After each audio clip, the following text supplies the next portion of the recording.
श्री शिवाय नमस्तुभयम। दोस्तों, आप सभी लोग जानते हैं कि 12 दिसंबर 2024 यानी गुरुवार को पड़ रही है मार्गशीर्ष महीने की द्वादशी तिथि।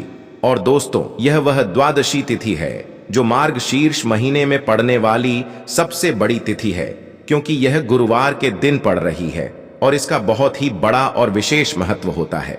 पूज्य गुरु जी ने कहा है कि अगर कभी भी मौका लग जाए और मार्गशीर्ष महीने की गुरुवार द्वादशी तिथि को पड़ जाए तो आप लोगों को 7 चने की दाल वाला उपाय तो अवश्य ही करना चाहिए। इन दोनों का संयोग बहुत कम आता है।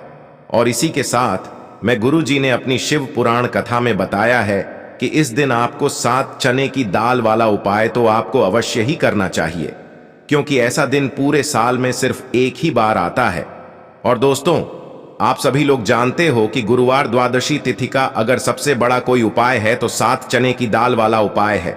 तो दोस्तों, इस गुरुवार द्वादशी तिथि के दिन आप लोगों को इस 7 चने की दाल वाला उपाय को जरूर करना है। बहुत सारे लोग होंगे जिन लोगों ने इस उपाय को ना किया हो, मतलब पूरा साल निकल गया, उन्होंने किसी भी दिन इस 7 चने की दाल वाला उपाय को ना किया हो।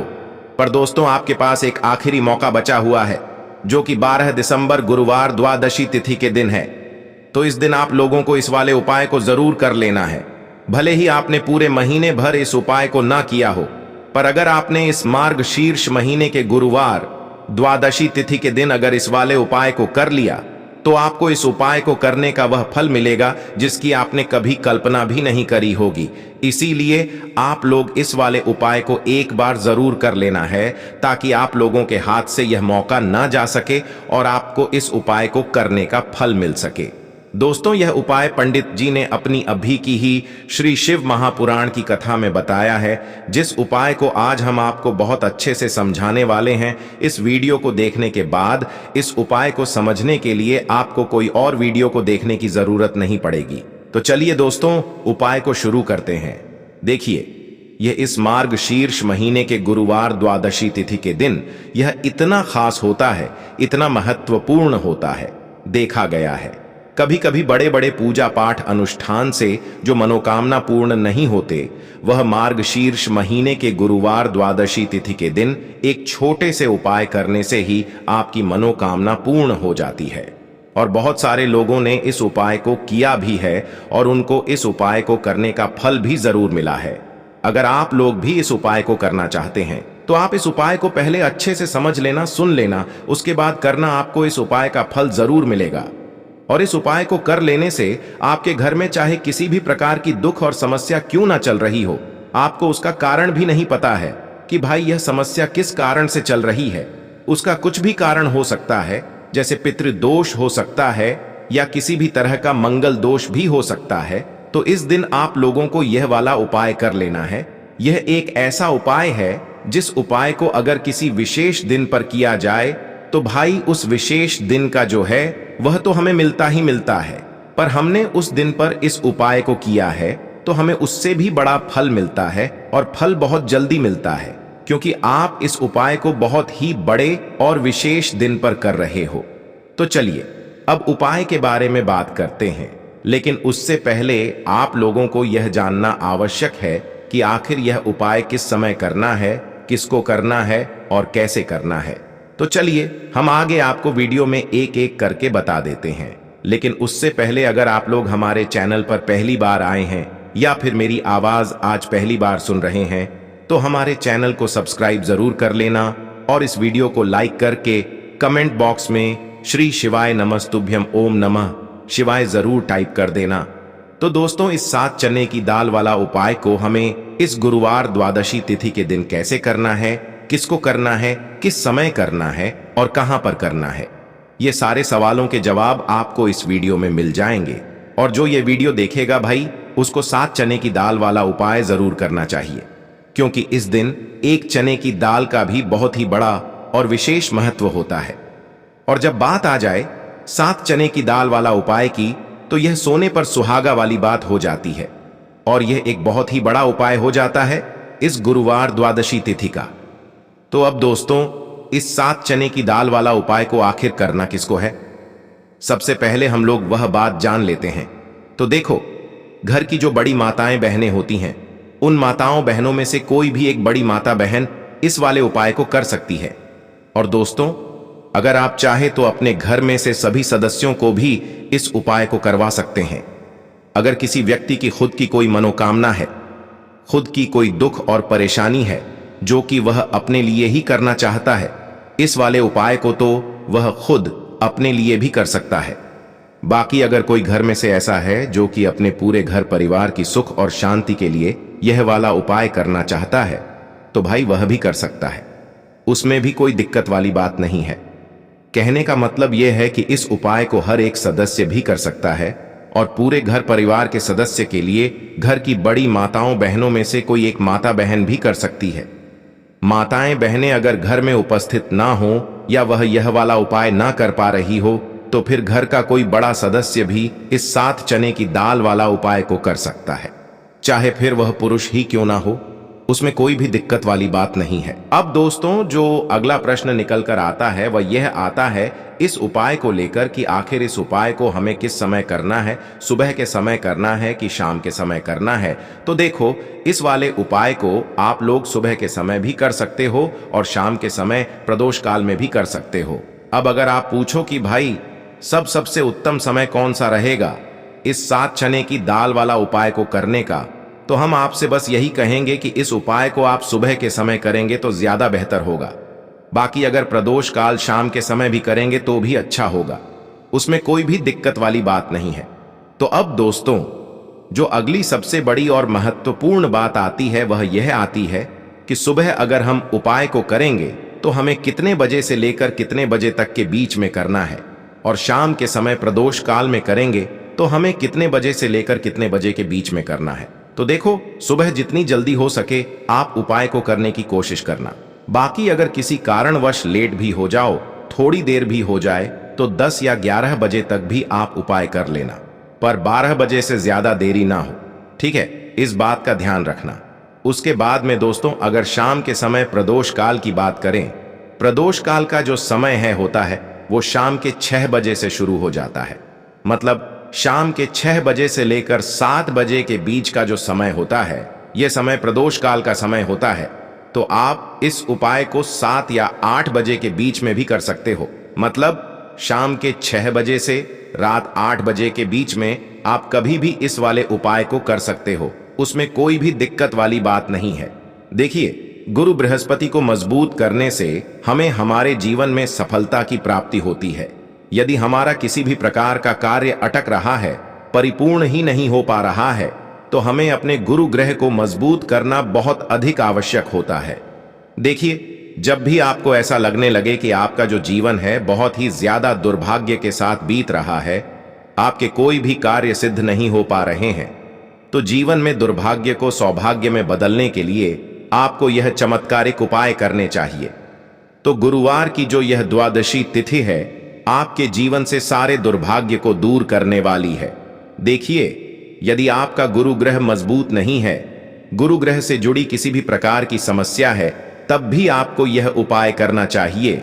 आपके विवाह से जुड़ी किसी भी प्रकार की परेशानी है, बुद्धि ज्ञान और विवेक से जुड़ी किसी भी प्रकार की समस्या है, साथ ही साथ जीवन में सौभाग्य की प्राप्ति करना हो, जीवन से दुर्भाग्य को दूर करना हो और जीवन में यदि सफलता की प्राप्ति करना हो, तो आपको यह चमत्कारिक उपाय जरूर करने हैं। देखिए, आज के इस पूरे वीडियो में हम आपको 3 महा उपाय बताने वाले हैं और यह तीनों ही उपाय आपके जीवन की सारी समस्याओं को समाप्त करने वाले हैं। तो चलिए दोस्तों, जान लेते हैं। पहले विशेष उपाय के बारे में देखिए। इस उपाय को करने के लिए आपको मात्र 7 चने की दाल लेनी होगी, यानी कि आपको 7 चने की दाल लेनी होगी। देखिए, चने की दाल जब भी आप लेंगे तो यह कहीं से भी टूटी हुई भी खंडित नहीं होनी चाहिए। इस बात का आपको विशेषकर ध्यान रखना है। इसी के साथ में आपको एक तांबे के पात्र के अंदर शुद्ध जल लेना होगा और इसी के साथ में आपको एक स्टील की कटोरी लेनी होगी जिसमें आपको शुद्ध जल लेना है और इसी कटोरी के अंदर आपको 1 से 2 गुड़ के टुकड़े भी डाल देने हैं, यानी कि आपको गुड़ वाला जल तैयार कर लेना है। अब इन तीनों ही सामग्रियों को लेकर के आपको पहुंचना है भगवान शिव के मंदिर में। देखिए दोस्तों, यह जो उपाय है आप इस गुरुवार द्वादशी तिथि के दिन सुबह से लेकर के शाम तक किसी भी समय में कर सकते हैं। देखिए दोस्तों, सबसे पहले तो आपके पास जो 7 चने की दाल है, इसे आपको जो आपने गुड़ वाला जल तैयार किया है उसमें आपको डालनी है। देखिए, आप 7 चने की दाल भी ले सकते हैं, 11 चने की दाल भी ले सकते हैं, 21 भी ले सकते हैं, और यदि आप 41 चने की दाल लेते हैं तो बहुत ही शुभ होता है। तो आपके पास जितनी भी चने की दाल है, सबसे पहले तो आपको उसे गुड़ वाले जल के अंदर डाल देनी है। अब देखिए दोस्तों, आपके पास जो एक लोटा शुद्ध जल है, इसमें से थोड़ा सा जल सबसे पहले आपको भगवान शिव की शिवलिंग के सीधे तरफ, जहां गणेश जी का स्थान होता है, वहां पर आपको अर्पित करना है। फिर थोड़ा सा जल आपको श्री कार्तिकेय जी वाले स्थान पर अर्पित करना है। फिर आपको थोड़ा सा जल माता अशोक सुंदरी वाले स्न पर अर्पित करना है। फिर आपको थोड़ा सा जल माता पार्वती के हस्त कमल यानी कि कटी वाले भाग पर अर्पित करना है। और अंत में आपको थोड़ा सा जल भगवान शिव के शिवलिंग पर भी अर्पित कर देना है। और उस पात्र के अंदर आपको थोड़ा सा जल और शेष बचा लेना है, यानी कि 5 ही स्थान पर थोड़ा थोड़ा जल अर्पित करने के बाद अंत में थोड़ा सा शेष जल और उस पात्र के अंदर आपको बचा लेना है। अब आपको बृहस्पति ईश्वर महादेव का स्मरण करना है, और आपके पास जो चने की दाल है, इसे आपको अपने सीधे हाथ में रखनी है। देखिए, गुरु का दिन है, इसीलिए आपको ओम नमो भगवते वासुदेवाय इस मंत्र का जाप भी करना है। अब देखिए दोस्तों, आपके पास जितने भी चने की दाल है, चाहे 7 हैं, 11 है, 41 है, उतनी बार आपको बृहस्पतिश्वर महादेव का स्मरण करना है। और यह जो चने की दाल है, इसे आपको भगवान शिव के शिवलिंग पर अर्पित कर देनी है। आपको लगातार बृहस्पति शवर महादेव का स्मरण करते रहना है। अब देखिए, अंत में जो आपने उस पात्र के अंदर शेष जल बचाया था, इसे आपको भगवान शिव के शिवलिंग पर ही धीरे धीरे अर्पित कर देना होगा। श्री शिवाय नमस्तु भयम इस मंत्र का जाप करते हुए यह उपाय करने मात्र से आपका जो भाग्य है वह स्वर्ण के समान चमकने लगता है। आपके जीवन से जो भी दुर्भाग्य है वह दूर होता है। तो इस प्रकार से आपको यह उपाय कर लेना है। यह उपाय आप सुबह से लेकर के शाम तक किसी भी समय में कर सकते हैं। अब दोस्तों, हम जान लेते हैं गुरु जी द्वारा बताए गए दूसरे उपाय के बारे में। देखिए, इस उपाय को करने के लिए आपको सबसे पहले तो मात्र थोड़ा सा शुद्ध घी लेना होगा। देखिए, आपको मात्र आधा चम्मच ही शुद्ध घी लेना है, और इसी के साथ में आपको एक तांबे के पात्र के अंदर अपने ही घर से शुद्ध जल लेना होगा। और इन सभी सामग्रियों को लेकर के आपको भगवान शिव के मंदिर में पहुंच जाना है। आप यह उपाय सुबह से लेकर के शाम तक किसी भी समय में कर सकते हैं। देखिए, सबसे पहले तो आपके पास जो एक लोटा शुद्ध जल है, इसे आपको धीरे धीरे शिवलिंग पर अर्पित कर देना है। श्री शिवाय नमस्तुभयम इस मंत्र का जाप करते हुए और बृहस्पति शवर महादेव का मन में स्मरण करते हुए। अब देखिए दोस्तों, आपके सीधे हाथ की जो अंगूठे के पास वाली उंगली होती है, तर्जनी उंगली, उसमें आपको यह शुद्ध घी लेना है। और इस उंगली से आपको शिवलिंग पर, जहां माता अशोक सुंदरी का स्थान होता है, वहां पर आपको इस घी से अच्छे से लेपन करना है। यानी कि माता अशोक सुंदरी वाले स्थान पर आपको अच्छे से घी का लेपन कर देना है। और आपकी जो भी मनोकामना है, चाहे आप अपने जीवन से दुर्भाग्य को दूर करने के लिए यह उपाय कर रहे हैं, जीवन में सौभाग्य की प्राप्ति के लिए आपकी कोई मनोकामना हो, विवाह के लिए आपकी किसी भी प्रकार की कामना हो, जिस भी प्रकार की आपकी कामना है उसे परिपूर्ण करने के लिए आपको को प्रार्थना करनी है। और इस घी का लेपन आपको माता अशोक सुंदरी वाले स्थान पर कर देना है। अब दोस्तों, इस घी वाली उंगली को आपको कहीं भी साफ नहीं करना है, कहीं भी नहीं पहुंचना है, सीधे आपको अपने घर लेकर के आना है। और इस घी की जो पहली बिंदी है, इसे आपको अपने मुख्य द्वार पर लगा देनी है। और इस घी की बिंदी आप अपने घर में जहां भी आप धन रखते हैं वहां पर भी लगा सकते हैं। आपके घर में जहां कहीं भी रसोई घर है, वहां पर भी आप इस घी की बिंदी को लगा सकते हैं। तो 3 जगह आप इस घी की बिंदी को लगा सकते हैं। आपके घर में कभी भी अन्न और धन की कमी नहीं होगी, और आपके घर में जो भी क्लेश होगा वह भी समाप्त हो जाएगा। तो इस प्रकार से आपको दुर्भाग्य को दूर करने के लिए दूसरा उपाय करना है। तो चलिए दोस्तों, अब हम जान लेते हैं तीसरे विशेष और अंतिम उपाय के बारे में। देखिए, यह उपाय भी बहुत ही खास है, विशेषकर आपके भाग्य को उदय करने के लिए। यह उपाय भी बृहस्पति शवर महादेव का ही होने वाला है, और विशेषकर आपको यह उपाय भी गुरुवार द्वादशी तिथि के दिन ही करना है। देखिए, इस उपाय को करने के लिए आपको सबसे पहले तो एक प्यारी सी और सुंदर सी बेलपत्र लेनी होगी। बेलपत्र को लेते समय ध्यान रखें कि यह कहीं से भी कटी फटी खंडित नहीं होनी चाहिए।